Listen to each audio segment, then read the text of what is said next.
Fala galera, a gente está aqui para mais um podcast Curva a Curva. Esse é o podcast Curva a Curva de número 6 e hoje eu estou aqui com o Humberto. Olha só, passado mais algumas semanas a gente tem bastante coisa para falar. Passou o GP da Espanha, passou o GP da Bélgica, a Fórmula 1 anunciou novas corridas para o calendário, agora já são 17 corridas até o final do ano.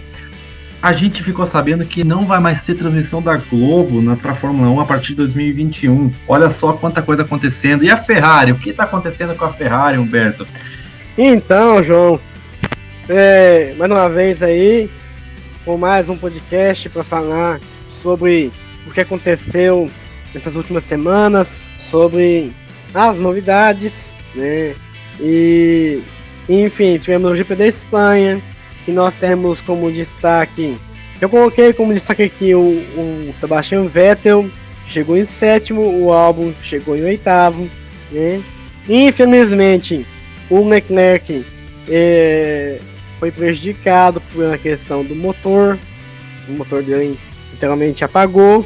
Tivemos isso na corrida, né? Tivemos tanto na corrida a predominância da Mercedes nos treinos e na corrida só deu Hamilton, mais uma vez. Em segundo chegou Verstappen, em terceiro Bottas, quarto Stroll, quinto Pérez e o sexto foi o Carlos Sainz. Então, partindo daí, João, o que você achou do GP da Espanha? O que você põe de destaque desse GP? O que você acha que poderia ter sido melhor? O que você acha que surpreendeu ao fim desse GP? Então, Humberto, o GP da Espanha mais uma vez mostrando ser uma corrida que não traz muita imprevisibilidade. Foi uma vitória muito fácil e merecida do Hamilton. O pessoal aí, muito nas redes sociais, fica criticando o Hamilton, mas fazer o quê? Né? Não tem como a outra Mercedes, a Mercedes do Bottas, por conta do próprio Bottas, depois eu vou falar dele, chegar próximo ao Hamilton, não adianta. Essa disputa pela vitória esse ano fica bem previsível, a gente sabe da superioridade do Hamilton no grid. Então na parte dele não tem muito o que falar. Hamilton fez a parte dele, fez uma corrida solitária como vem fazendo aí esse ano, em algumas corridas, venceu naquele estilo Schumacher que a gente já conhecia de 15, 17, 18 anos atrás, né? Inclusive ele está quase chegando nos números do Schumacher aí de vitórias, já passou o Schumacher no número de pódios e de quilômetros liderados em corridas, vai passar esse ano também em número de vitórias, se tudo correr dentro dos conformes, como a gente espera mesmo que vai ser, e por parte dele, tudo ótimo. Para mim, grande destaque foi o Max Verstappen, que conseguiu superar o Bottas, e esse é o motivo que faz com que o Bottas, para mim, tenha sido roda presa da corrida, né? Porque com o carro que tem, não consegue acompanhar o Verstappen de Red Bull, significa que está faltando bastante detalhes aí na pilotagem do Valtteri Bottas para levar tudo que o carro dele tem. Gostei muito da atuação do Carlos Sainz no GP da Espanha correndo em casa. Infelizmente ele não está tendo um ano consistente por problemas do carro e por problemas dele também. Foi uma corrida legal dele. Vettel para mim foi um destaque moral da corrida, porque ele comandou inteira a corrida dele naquele estilo. Pilotos da década de 60, 70 não tinha engenheiro falando com o piloto, não tinha rádio, e ele que fez tudo, cara. Ele pilotando lá 300 por hora, a Ferrari montou estratégia, cobrou os caras de troca de pneu, enfim. Com esse carro que eles têm, esse sétimo lugar do Vettel é um milagre. Estava num dia inspirado de pilotagem mesmo do Vettel no GP da Espanha, totalmente mérito dele esse resultado. Já voltando pro lado do Albon, beleza, o Albon faz um arroz com feijão ali, mas não sei qual que é o da Red Bull, mas eu acho que em algum momento a batata dele vai esquentar no ponto que ele não vai conseguir ganhar mais renovação de contrato. Melhor sair no final da temporada do que no meio da temporada, como aconteceu com o Gasly e mais anteriormente, anos atrás, com o Kvyat. O Leclerc, fazer o que, né? O carro da Ferrari não consegue de maneira alguma se comportar na pista para terminar a corrida, no caso dele, foi mais uma prova do que a Ferrari aí, como eu falei no início. O que está acontecendo com a Ferrari? Problema total de motor, ritmo de corrida. Então fica essa questão aí, esse abandono do Leclerc no GP da Espanha foi o retrato que a Ferrari em 2020. Felizmente essa foi a minha avaliação sobre a Ferrari, que eu esperava bem mais, mas fazer o quê? Eu acho que a Ferrari só em 2022 vai se recuperar. No ano que vem eles vão ter que arrumar um plano de urgência aí para melhorar, porque se continuar assim, sem condições da Ferrari querer ser Ferrari, porque então aí vire logo a equipe B do próprio fornecimento de motor. E para mim realmente destaque da corrida em vários pontos aí foi, como eu disse, o Hamilton, por superioridade dele, pela magestria com que ele conduz o carro até a vitória, não tem nem se comparar com outros pilotos. Verstappen conseguindo superar o Bottas e o Vettel levando a Ferrari para um 7º lugar, que eu nunca vi a Ferrari achar 7º lugar um bom resultado. Então tá difícil mesmo essa Ferrari. Enfim, esse foi o GP da Espanha. Corrida previsível, como sempre é. Eu acho que até hoje a única corrida imprevisível do GP da Espanha que eu assisti foi aquela de 2012 que o Maldonado ganhou, e também aquela que as duas Mercedes bateram em 2016 e foi a primeira vitória do Verstappen. Mas em geral é uma corrida bem típica de ritmo de corrida padrão por nivelamento das equipes. A gente viu primeiro a Mercedes, depois a Red Bull por parte do Verstappen, depois as Racing Points, que não lembrei de citar até então, mas foi acho que foi o melhor resultado médio da Racing Point, foi essa corrida da Espanha, porque colabora muito com a construção do carro deles, essa pista, assim como da Mercedes também, né? Inclusive é interessante falar da superioridade da Mercedes, especificamente do Hamilton, porque todo mundo ali, até o 5º colocado, tomou volta. Isso me lembra muito as corridas dos anos 80, e dos anos 90, primeiro com a McLaren, lá do tempo de Senna, do Prost, e depois com as Williams, do Mansell em 92 e do Prost em 93, que era basicamente dava a volta em todo mundo, até no 5º, 4º colocado. Então, também a Espanha é o cúmulo da superioridade da Mercedes. A Mercedes é a equipe já superior por vários motivos, mas o GP da Espanha é o cúmulo da superioridade da Mercedes, por isso que eu falo que é uma vergonha o Bottas ter ficado em terceiro atrás do Verstappen. Então, basicamente isso. O Racing Point também tem um carro muito parecido com a Mercedes, por isso que fizeram um desempenho tão bom, coisa que não se repetiu nas corridas anteriores e depois não se repetiu no GP da Bélgica, que a gente vai falar mais adiante. Então essa seria a minha avaliação do GP da Espanha. Com certeza. Um desempenho surpreendente das Racing Point e, digamos assim, desastroso, um final de semana simplesmente caótico, mais uma vez, né? Um final de semana caótico para a Ferrari, porque só um carro passando entre os 10 em 7º lugar. A gente está falando de uma equipe tradicional, porque, pelo menos na minha visão, Ferrari, McLaren, Williams são sim equipes tradicionais. E nós temos aí a Mercedes, que ela entrou na Fórmula 1 pela primeira vez em 54 e 55, que se eu não me engano era o Fangio que pilotou na Mercedes naquela época, e retornou com a venda da Brown GP, que tornou em 2010 a Mercedes. Então a Mercedes acaba aqui de uma forma entrando também. Porém, o que eu ia falando é que para uma equipe tradicional igual a Ferrari fazer uma corrida como tem feito, pelo desempenho que tem feito, sinceramente, vergonhoso. E vocês aí que estão aí nos ouvindo aí através do YouTube ou através do Facebook, por que vocês ainda não se inscreveram no nosso canal e ainda não curtiram seguindo nossa página? siga lá no Facebook, na nossa página, e se inscreva no nosso canal e ative o sininho de notificação, e a cada novidade que nós postarmos, você será notificado. E passando daí, nós temos justamente o que o João estava falando, Grande Prêmio da Bélgica. Aí, cara, sinceramente, é outra visão. Bom, não em relação à Ferrari, obviamente, né? Mas você vê que eu vou falar aqui, mais uma vez a Mercedes sobrou nos treinos.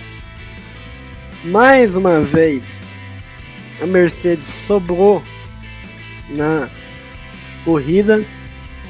E aí eu cito, diferentemente da Espanha, teve dobradinha, primeiro e segundo, Hamilton e Bottas, né? Seguido por Verstappen em terceiro.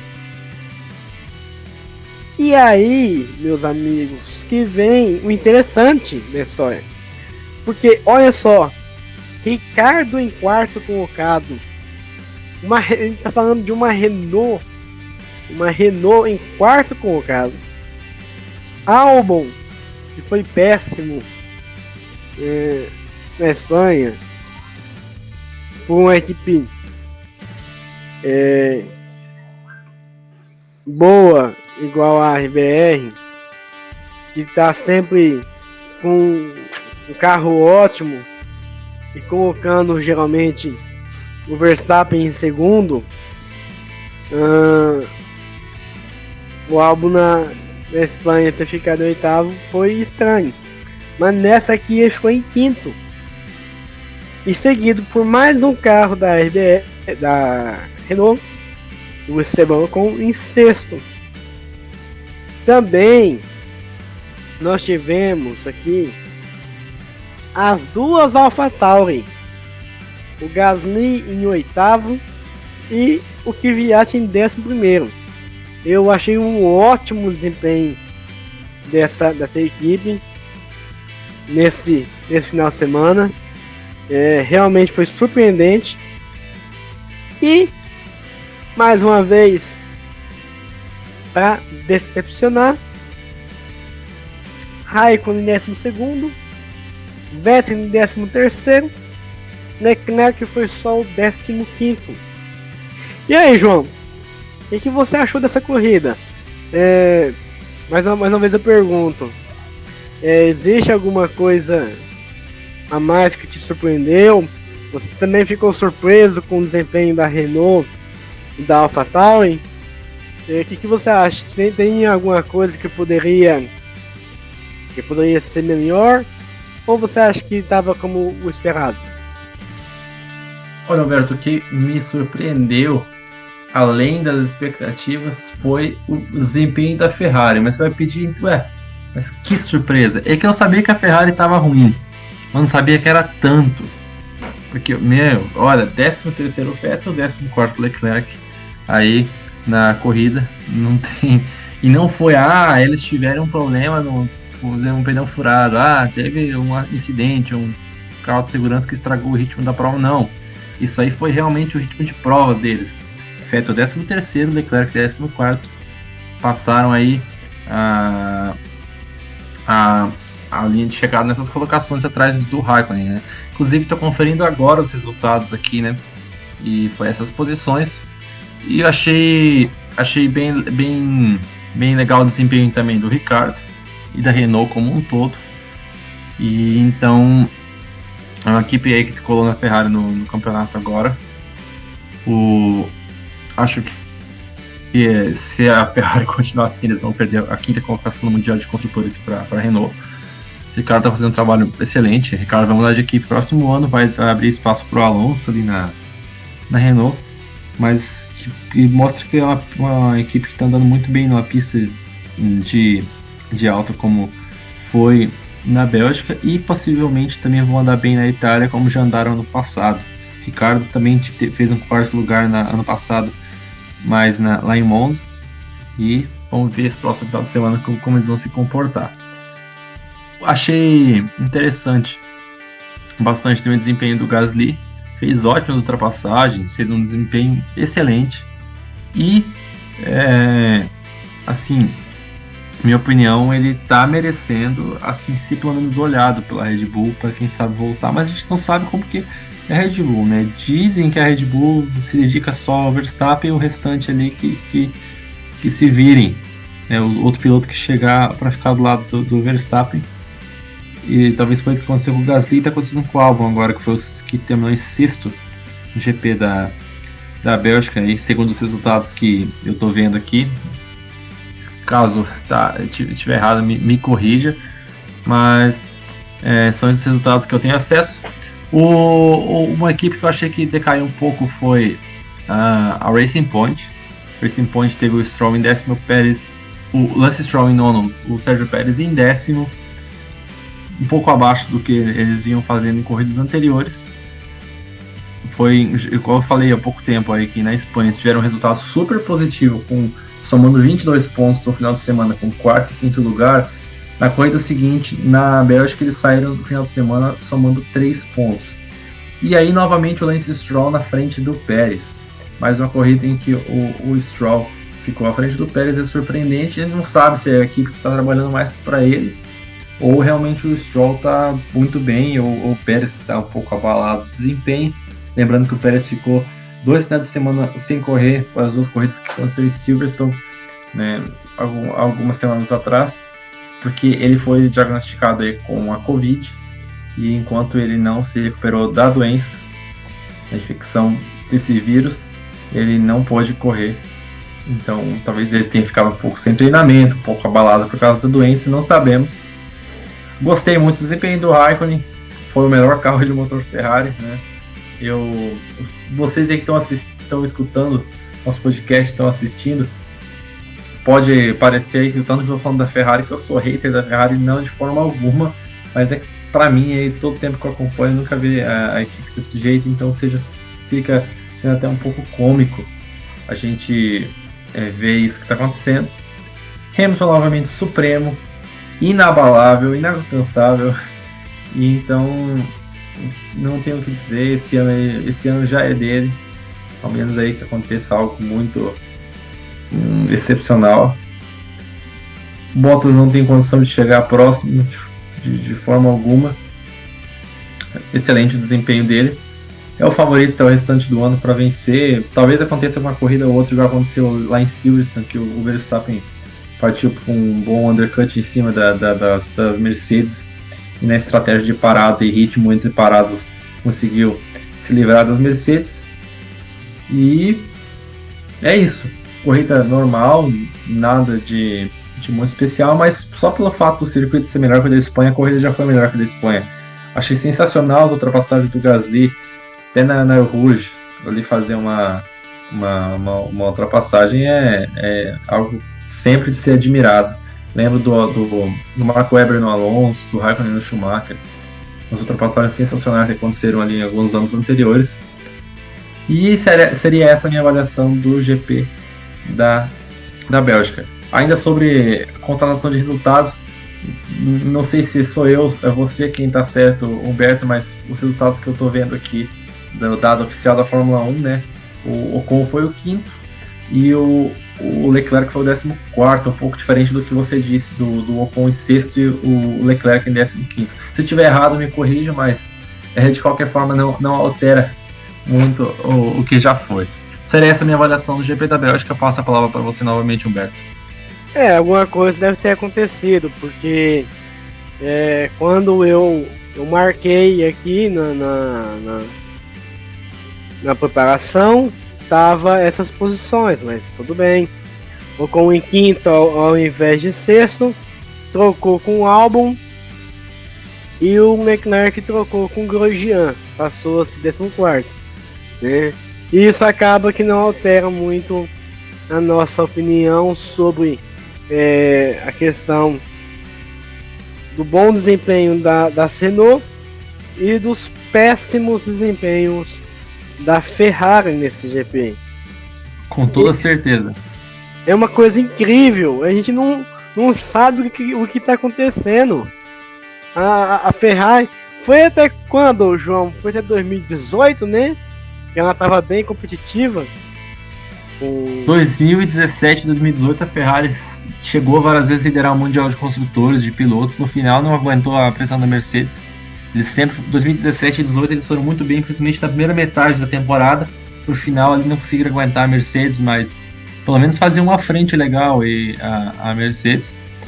Da mesma forma que a Ferrari fazia mais ou menos uma frente à Red Bull lá entre 2010 e 2013, não conseguia chegar para bater, mas pelo menos fazia uma pressão. Agora, 2019 tiveram uma fase boa ali pro final do campeonato, onde o Leclerc fez várias. O Leclerc foi o recordista de pole em 2019, nem foi o Hamilton, ele fez uma mais que o Hamilton, pra você ter uma ideia. E agora chega 2020, é isso aí. O Leclerc, ele, em 2019, você vê, a Fórmula 1 sempre está buscando a evolução do desempenho do tempo de volta dos carros, ou no mínimo manter, né? Só se acontecer uma grande mudança aerodinâmica de motor, que isso pode perder desempenho por um tempo, igual aconteceu de 2013 para 2014, de 2008 para 2009, mas com o tempo eles foram trabalhando para recuperar os tempos. Mas não aconteceu nenhuma mudança aerodinâmica de motor de 2019 para 2020, e na volta da Bélgica ano passado, que o Leclerc foi pole e venceu a corrida no domingo, para a volta dele de classificação desse ano, o carro da Ferrari foi 1,3 segundo mais lento. Então isso significa que o erro ali é totalmente da Ferrari. Mal construído o carro, problema de motor. Então tem tudo ali o problema. E não é só o motor, é o carro. Porque o Raikkonen tem o mesmo motor das Ferraris e ficou à frente da Ferrari com uma Alfa Romeo, que é um carro que tecnicamente tem que ser muito inferior. Então o problema ali não é só o motor, é carro também. Erro gravíssimo na construção do carro, principalmente para pistas de alta. Para você ver que realmente a Ferrari está precisando literalmente para 2021, porque eu acho que para esse ano ela não fará nada nesse sentido, mas literalmente reconstruir, começar do zero de novo. Tá certo que não pode ter alteração na questão do modelo, né, em si, porque os carros desse ano vão ser usados ano que vem, pelo menos é o que a FIA falou, né, deu essa permissão, né, de ao invés de criar novos carros, fazer uma adaptação, né, alguns upgrades nos veículos para o ano que vem. Mas eu acho que a Ferrari precisa desmontar tudo isso, começar de novo do zero, porque tem alguma coisa muito errada nisso aí. Eu não sei se é a parte estrutural ou se é a parte de alguma ligação com a aerodinâmica, porque tem alguma coisa aí muito esquisito nesse carro desse ano que tá fazendo a Ferrari ir lá pro fundo da tabela. Na tabela de construtores, por enquanto, até quando eu tive olhando, eu não sei se continua, mas ela estava, acho que era em quinto colocado na tabela de construtores. Tá em quinto, mas só 2 pontos à frente da Renault ainda. Possivelmente eles vão perder esse quinto lugar. Então, já na questão do campeonato de pilotos, tem que está em quinto com 45, mesma pontuação do Norris, né? E o Vettel está lá atrás, 13º, só com 16 pontos.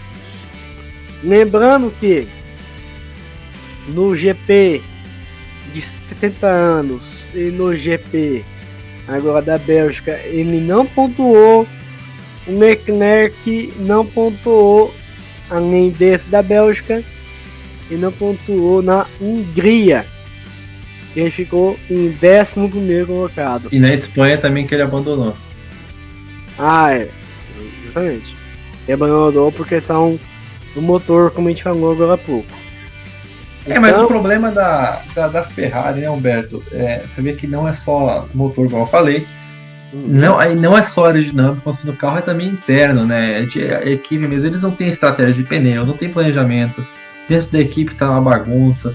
Então ali é tudo, tem que varrer tudo que foi construído nos últimos 2 anos, desde que o Binotto chegou como chefe de equipe e reconstruir, cara. Não adianta. Eu acho que tem que investigar isso aí, tem que investigar se realmente a falha da forma que o carro foi construído ou se tem alguma interferência negativa do Binotto nessa história toda, né? Sim, mas algum tipo de coisa, atualização do carro, tentar melhorar o upgrade, eles vão ter que fazer, porque, cara, se eles não fizerem isso até o final da temporada, eles vão estar andando lá pra baixo da Williams, da Haas, alguma coisa tem que ser feita.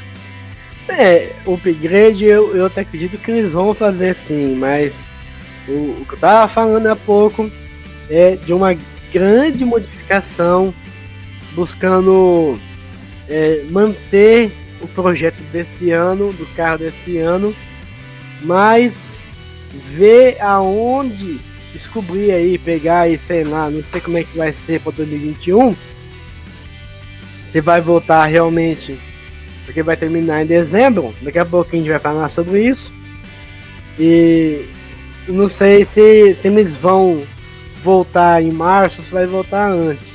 Então vai pegar essa parada, né, esse intervalo, e investigar o que de tão grave tem no veículo ao ponto de fazer com que os dois pilotos fiquem lá atrás. Então para esse ano posso ter que ter uma melhora, posso ter que ter alguma modificação, mas em grande modificação assim, ao ponto de trazer grandes resultados, às vezes até chance da Ferrari brigar por pódio, brigar por pole. Eu acredito só se eles realmente aproveitar esse intervalo e falar, vamos investigar esse projeto, o que está errado nisso, porque aí investigando e consertando e mantendo, né, como foi construído, uma boa parte do que foi construído, para que a FIA não venha negar que seja outro carro e não uma transação daquele, eu acho que pode sim dar certo, porque dependendo como for a história aí, capaz que eles só podem vir a construir um carro que venha a ser competitivo com Mercedes e Red Bull só para 2022. Mas eu espero que esse processo de estudar as falhas e corrigir sem que como eu falei, a FIA venha negar que estão fugindo muito do carro desse ano. Eu acho que dá para fazer assim, uma forma de alterar para melhorar, mas mantendo boa parte do projeto, só corrigindo as falhas. E partindo daí, nós temos os GPs, mais GPs foram adicionados, né? E o João aqui, ele cantou a pedra, né? Esses dias para trás, que ele falou que seria em torno de 17 etapas esse ano, no máximo seriam 17, e realmente serão 17. Por quê? Porque acionaram depois do GP de Imola, que a gente falou aqui no podcast passado, se não me engano, adicionaram o GP da Turquia, que será no dia 15 de novembro, né? Porque assim, teoricamente, se você for ver o planejamento da FIA e o que realmente virou, você vê que o Grande Prêmio de Imola caiu justamente na mesma data que seria o Grande Prêmio do México. E o Grande Prêmio da Turquia caiu justamente quando seria o Grande Prêmio do Brasil. E se eu não me engano, o Grande Prêmio do Bahrein vai ser na data que estava programado para ser o Grande Prêmio de Abu Dhabi, dia 29 de novembro. Então nós teremos essa ordem: 1º de novembro, Grande Prêmio de Imola, 15 de novembro, Grande Prêmio da Turquia, 29 de novembro, Grande Prêmio do Bahrein, dia 6 de dezembro, Grande Prêmio do Sakir, que será, igual eu falei no podcast passado, será na mesma pista do Grande Prêmio do Bahrein, só que com um outro formato, parecendo um oval. Você que não sabe do que eu estou falando, esses dias para trás aí nós postamos a imagem do mapa de como será o segundo Grande Prêmio lá no circuito do Bahrein. Então você pode estar entrando lá e vendo exatamente do que eu estou falando. Então, e aí para encerrar no dia 13 de dezembro o Grande Prêmio de Abu Dhabi. E aí, João, qual que é as suas expectativas sobre esses próximos grandes prêmios, que estaremos, digamos assim, saindo um pouco da parte europeia, indo já para a parte do Oriente Médio, né? O que você achou dessas adições no calendário desse ano? Era realmente o que você esperava? Você achou mesmo que fosse essas que fossem adicionadas, ou você achou que mais alguma fora essas fossem inseridas no calendário desse ano? Bom, eu achava que uma pista que ia ter corrida esse ano, como a gente já falou no podcast passado, seria Hockenheim. Acabou não tendo, na Alemanha foi jogado para Nürburgring. E gostei muito da adição da pista da Turquia, uma pista que sediou corridas da Fórmula 1 entre 2005 e 2011. Uma pista muito legal, teve muitos momentos interessantes no passado aí. Então é interessante ver essa pista voltando no calendário, uma pista que merecia estar no calendário mesmo, muito mais que, por exemplo, sei lá, França e Espanha, que são pistas que não tem apreço. Então, que bom que a gente teve essa definição, foram boas escolhas. Sobre o GP do Bahrein, achei interessante que eles vão fazer com duas pistas diferentes. Achava sempre que ia ser a pista que foi usada em 2010 no calendário, que era uma pista que era uma outra configuração de traçado ainda, que deixava a pista bem mais longa do que sempre era. Chegava ali na entrada da curva 5, ao invés de seguir rumo para o miolo, e pegava para fora, igual vai ser essa pista de agora, só que ao invés dela já ligar com a reta lateral que vai depois para a reta principal, ela fazia mais uma seção de curvas e ia para a reta oposta e voltava ao miolo da pista. Era uma pista bem longa, não sei se vocês vão lembrar, mas eu lembro muito por causa que eu joguei muito o jogo Fórmula 1 2010 e essa era a primeira pista do jogo, porque lá onde começava a temporada.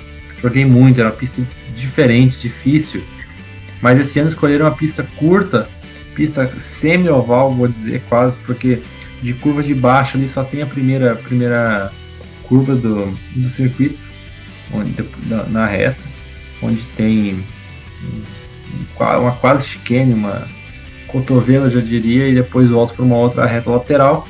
Vai ter uma sequência de vários S, curvas de média, já vai voltar para a reta antes da reta principal, vai ter a curva final e já volta. Essa é uma corrida que vai ter possivelmente 87 voltas. Vai ser um recorde de voltas numa corrida. E então a volta possivelmente, facilmente vai ser abaixo de 1 minuto. Uma coisa que a gente também nunca viu, aliás, já foi visto na Fórmula 1, mas eu particularmente nunca vi. Isso era coisa de muitos e muitos anos atrás, né? Coisa de mais de 50 anos atrás, em circuitos bem curtos que eles usavam no grid. Então é uma situação bem diferente, conhecer um trecho diferente da pista. E a gente vai terminar com Abu Dhabi, como já é tradição. Pelo menos uma coisa dessa temporada vai ser tradição, que vai ser terminar com Abu Dhabi. Só que vai ser mais um pouquinho para frente ali do ano, mano. Vai ser um pouquinho mais perto do final ainda. Vai ser quase no meio de dezembro já. Então vai ser uma situação bem diferente do que foi nos anos anteriores. Porém, vai ser legal ver pistas da Hungria. Pista da Hungria não, da Turquia, me desculpe, da Hungria já foi há algumas semanas. Então, acho que a gente vai ter expectativas diferentes. Não sei como que vai ficar para 2021 o calendário, como que vai ficar, se essas pistas vão permanecer. A gente não tem nem ideia de calendário 2021, mas eu acho que por enquanto tá legal que conseguiram colocar essas etapas aí no Oriente Médio também. É isso aí. E concordo aí com o que você disse sobre o retorno do GP da Turquia. Realmente aquele traçado do GP do Bahrein em 2010 era um negócio muito complicado demais, né? Então, ainda bem que eles mudaram, que eles não usaram depois nos anos seguintes. Então, partindo desse ponto,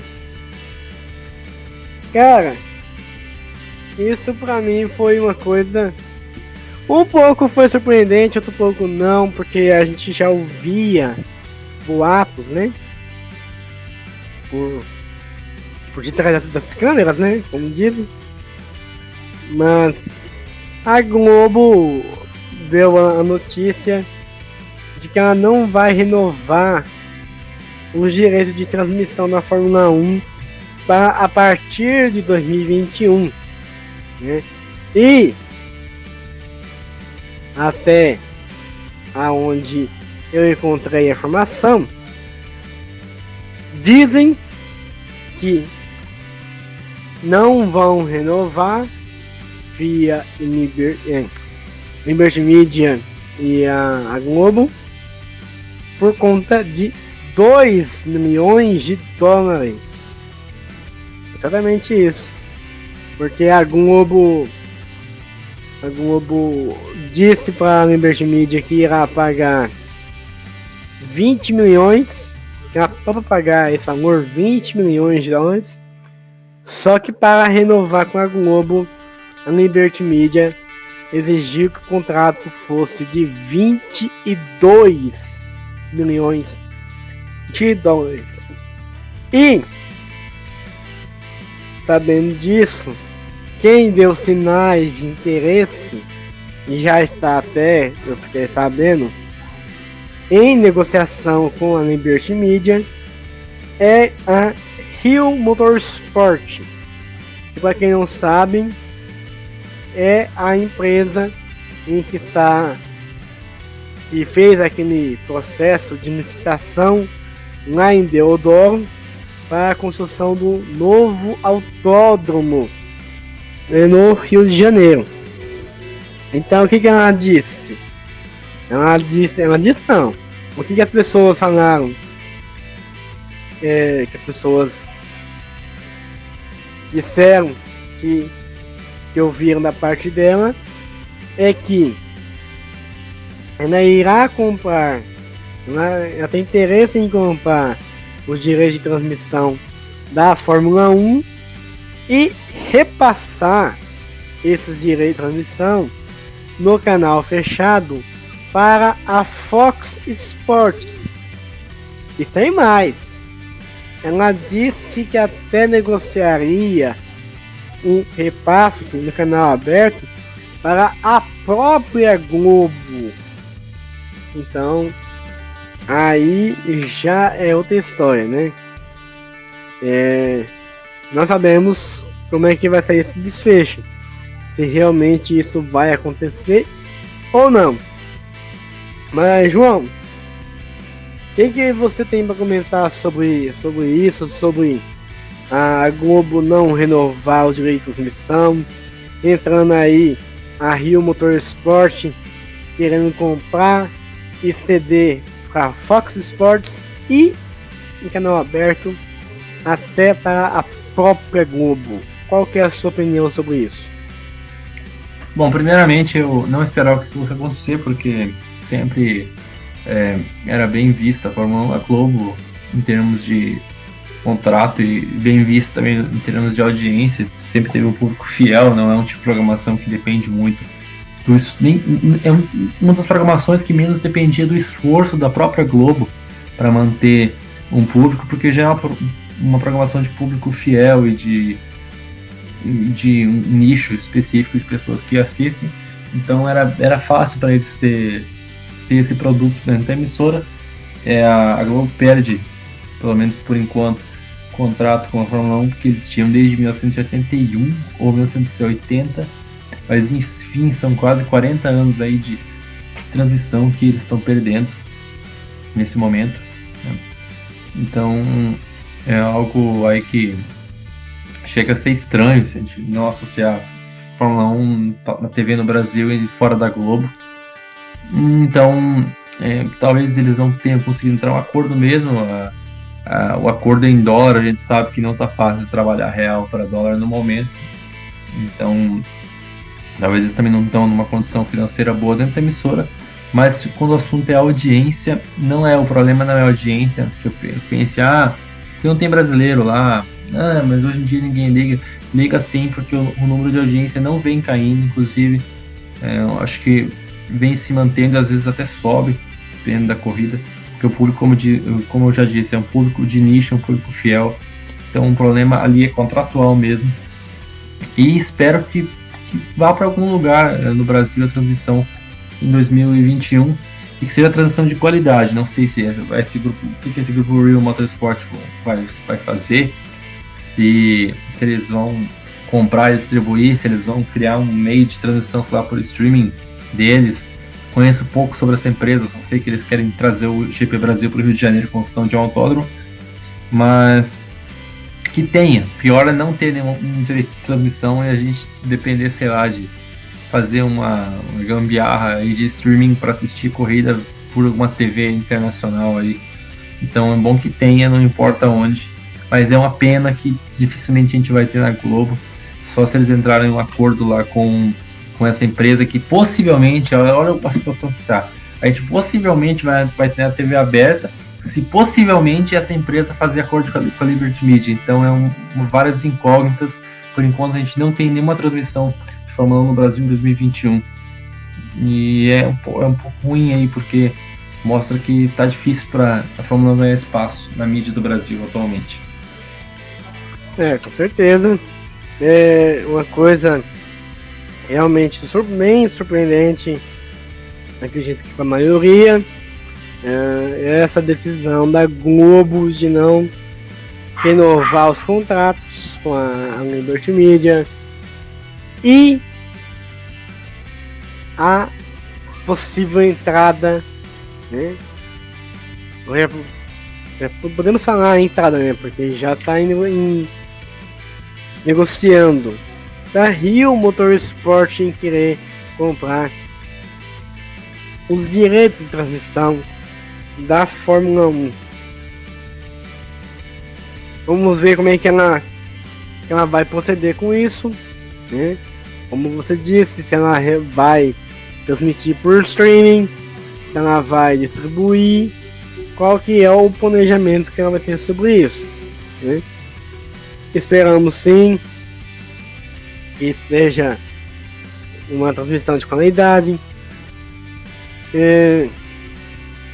ao mesmo nível ou melhor do que nós estamos vendo na Globo, né?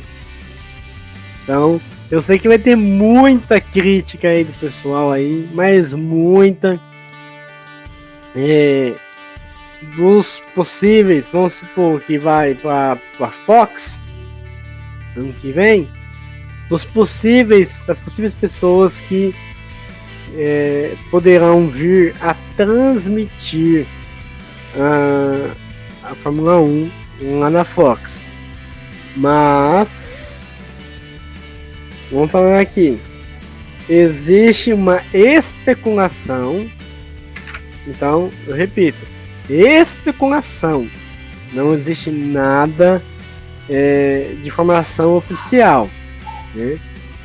Que a Fox Sport comprando os direitos da Fórmula 1 e transmitindo, e obviamente, a partir do ano que vem, das possíveis pessoas que poderiam migrar para a Fox Sport para ser comentarista oficial da Fórmula 1 na Fox, dizem que seja o Reginaldo Leme, que, para vocês que sabem, ele saiu ano passado antes de terminar a temporada. Então existe essa especulação, nada como visto ou dado oficialmente, porque, torna a lembrar, por enquanto estão apenas em negociação.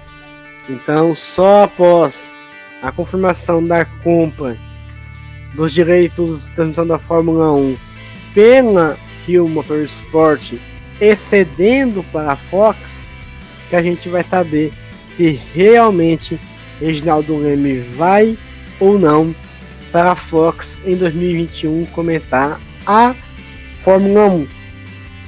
E passando daí, nós temos uma notícia que saiu essa semana em todos os portais, notícias, a gente até divulgou isso também lá na nossa página no Facebook.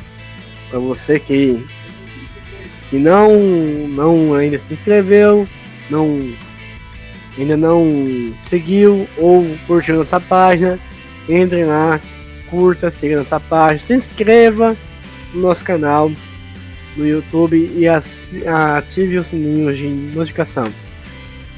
É a informação sobre que a Williams foi vendida para um grupo de investimento norte-americano chamado Dorilton Capital, né? E as informações que a gente tem até aqui são de que a Dorilton Capital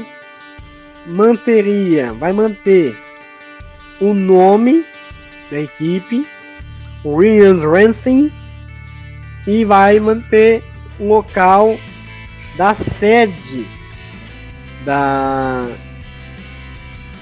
Williams, que é lá em Grove, se não me engano, em Grove, lá na Inglaterra. Então ela vai manter essas duas coisas. Isso não quer dizer, né, João, que esse grupo de investimentos possa vir a manter a Claire Williams na administração da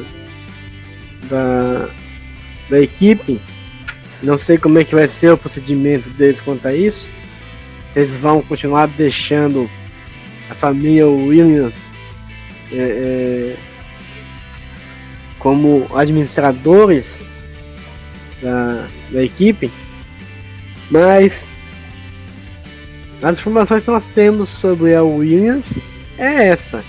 E isso é uma coisa que garante a Williams por um bom tempo aí, né? Porque do jeito que estavam, a chance de vir a decretar falência poderia vir a acontecer muito em breve, né? Mas o que você achou dessa venda da Williams para um grupo de investimento norte-americano? Você acha que com isso a equipe possa vir ter grandes melhoras do veículo, em questão de contratar pilotos? Acho que pode vir pilotos mais experientes para o Williams a partir de 2021, 2022. Qual que é a sua impressão que você teve sobre isso? Achou que fez bem mesmo ter tido essa venda? Ou você acha que a família Williams conseguiria ainda administrar a equipe por mais uns anos sem decretar a falência? Eu acho que foi necessária a venda, não tinha o que fazer. A Williams não tinha condições financeiras de se manter adequadamente na Fórmula 1, se quiser sair do fundo do grid. Então foi necessária a venda. Pelo menos a empresa que comprou tem essa consciência de manter o nome histórico que é a Williams e também manter dentro, próximo, a pessoas como o Frank Williams e também a Claire Williams. Então, é necessária a venda. Se a Williams quiser pensar em sair mais do fundo do grid, dá uma melhorada assim de 2019 para 2020, mas ainda precisa melhorar muito. Então, se quiser melhorar muito, precisa de dinheiro que eles não têm. Se quiser pensar em contratar melhores pilotos, que já tem bons pilotos sim, com certeza, mas esses pilotos aí são bons, principalmente o Russell, eles não vão ficar aí para sempre.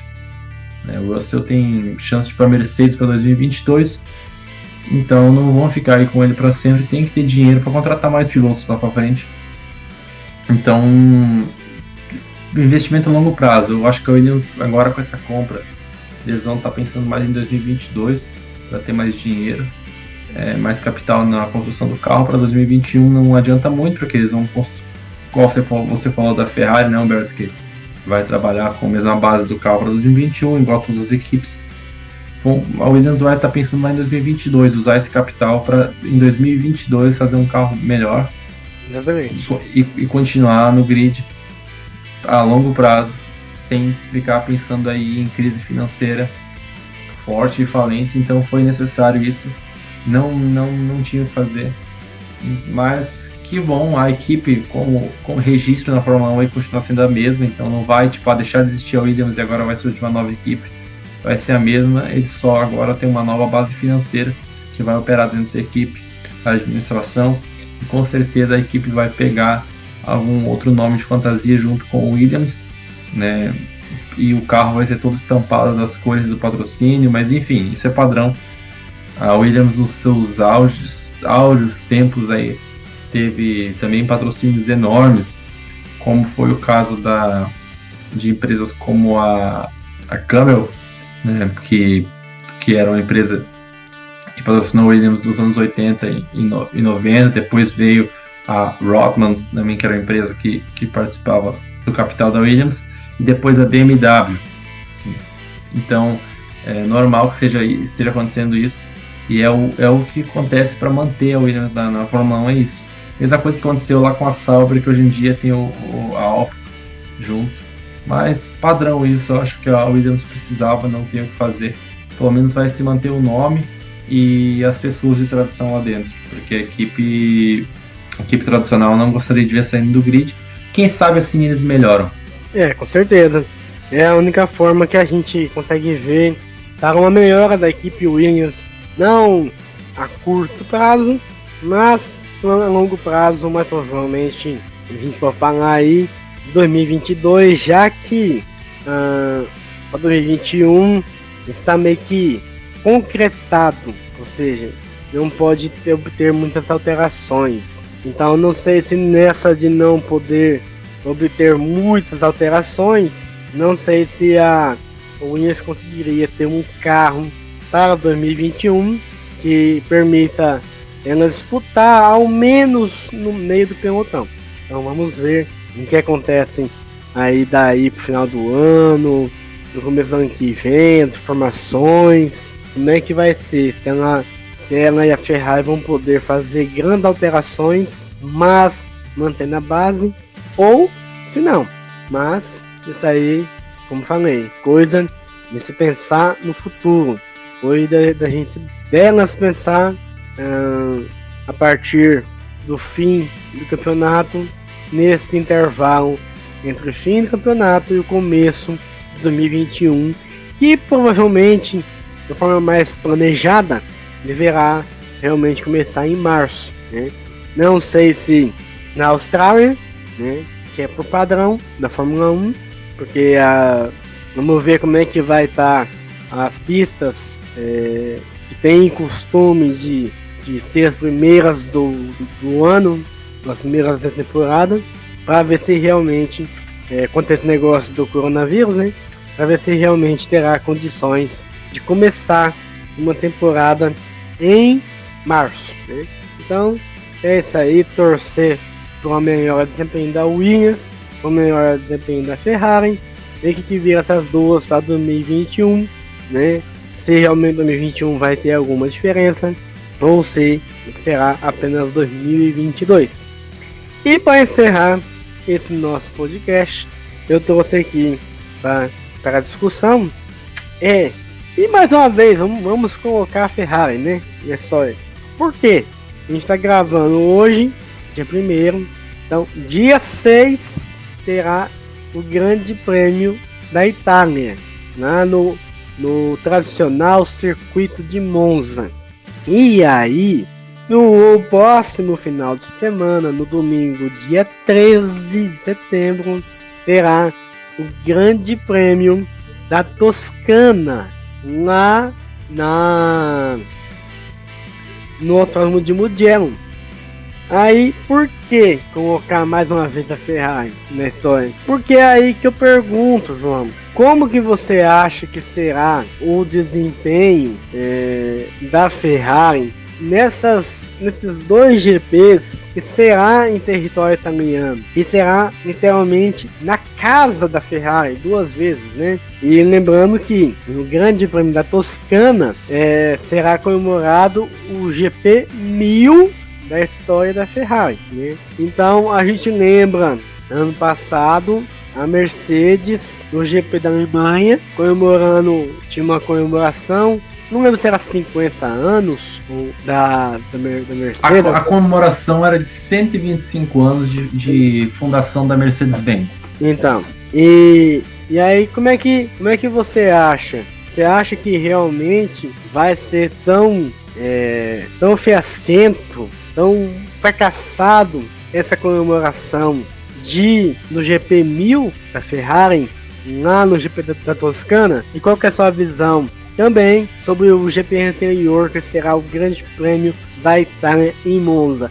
Como é que você imagina que será o desempenho da equipe nesses dois GPs? Bom, Humberto, em Monza, Grande Prêmio da Itália, com certeza o desempenho vai ser do mesmo padrão da Bélgica, porque a pista também é bem de alta até demais, ainda além do que na Bélgica. Então não creio que a Ferrari vai ter um bom desempenho. Se marcarem pontos vai ser já um desempenho excelente. E já para o GP da Toscana, que vai ser em Mugello, a pista de Mugello não é tão de alta assim.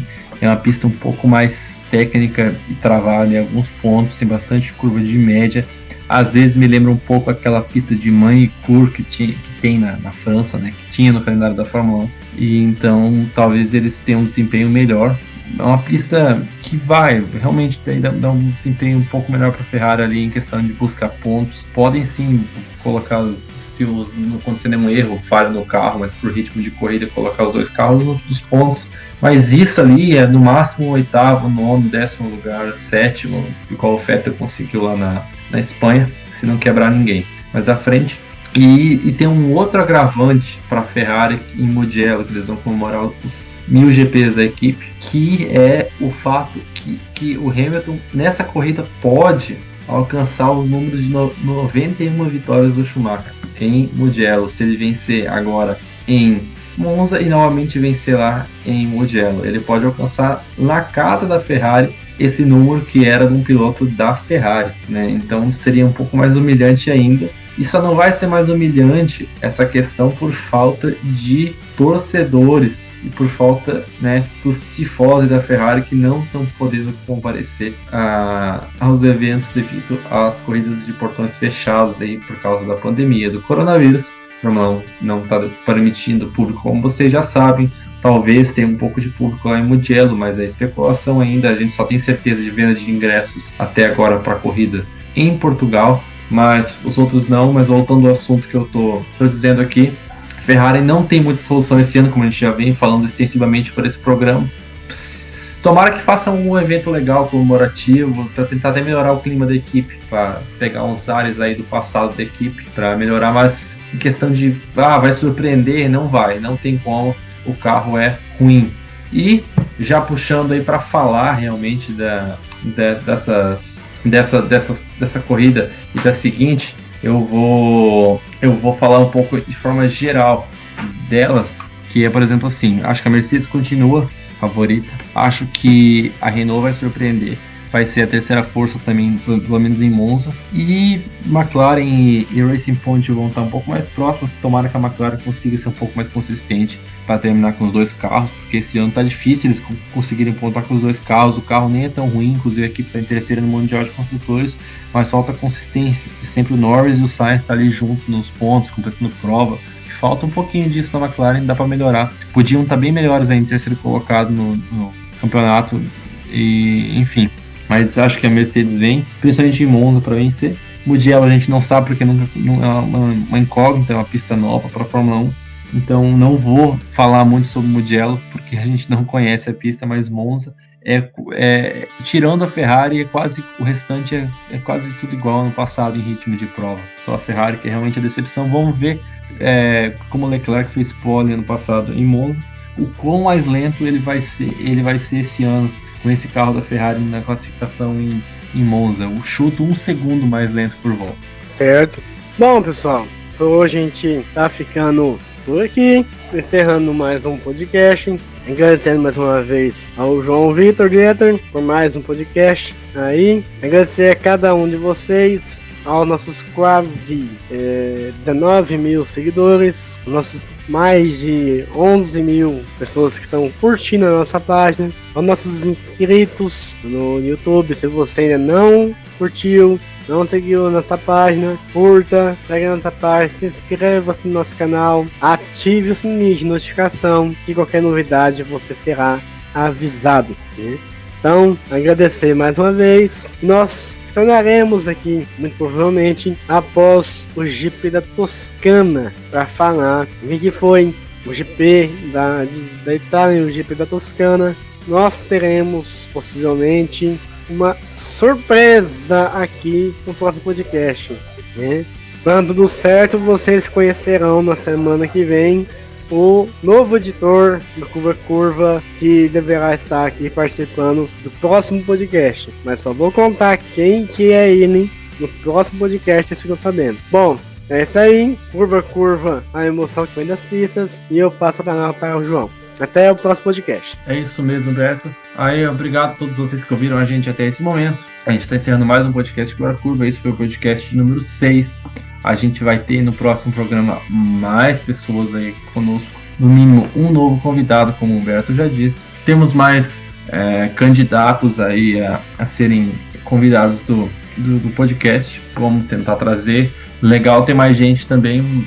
Como vocês sabem, a gente sempre está aqui para a nossa opinião. Caso vocês tenham alguma sugestão, alguma dúvida, deixe nos comentários algum tema que a gente deixou de abordar, que a gente poderia ter abordado de uma forma diferente. Deixe nos comentários. Curta esse vídeo, compartilhe e sempre continue aí seguindo nossa página, curtindo nossos conteúdos. Se você está ouvindo pelo YouTube, se inscreve no canal, ativa o sininho para quando chegar o próximo podcast você também está ouvindo.